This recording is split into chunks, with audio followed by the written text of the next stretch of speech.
Hello, today is February 27, 2026. I'm going to be reading Joshua chapter 5, and this is titled Circumcision at Gilgal. And it reads, Now when all the Amorite kings west of the Jordan and all of the Canaanite kings along the coast heard how the Lord had dried up the Jordan before the Israelites until we had crossed over, their hearts melted, and they no longer had the courage to face the Israelites. At that time, the Lord said to Joshua, Make flint knives and circumcise the Israelites again. So Joshua made flint knives and circumcised the Israelites at Gabath Haraloth. Now, this is why he did so. All those who came out of Egypt, all the men of the military age, died in the desert on the way after leaving Egypt.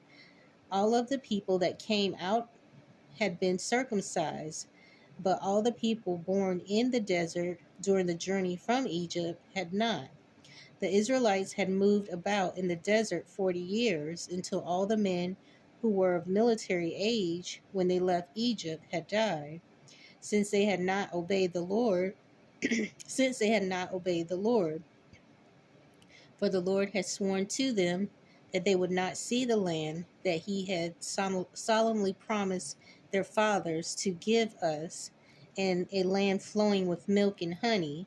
So he raised up their sons in their place, and these were the ones Joshua circumcised.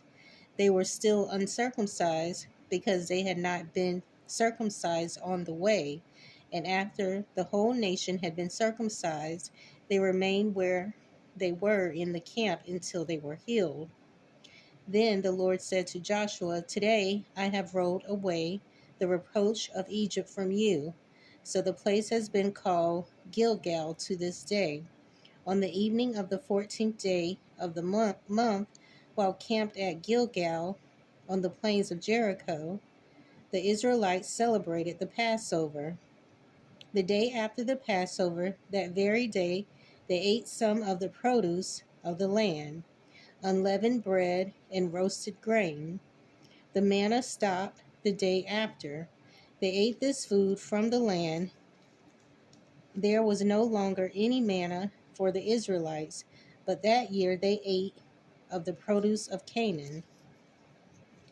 The next part is called the Fall of Jericho, and it reads, Now when Joshua was near Jericho, he looked up and saw a man standing in front of him with a drawn sword in his hand.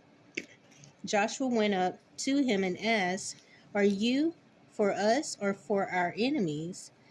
Neither, he replied, but as commander of the army of the Lord, I have now come. Then Joshua fell face down to the ground in reverence and asked him, What message does my Lord have for his servant?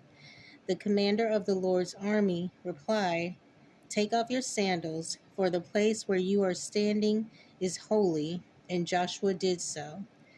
So that is the end of Joshua chapter 5. And I will pick up in Joshua chapter 6, which will be a continuation of the circumcision at Gilgal. So I hope you'll join me again. Thanks.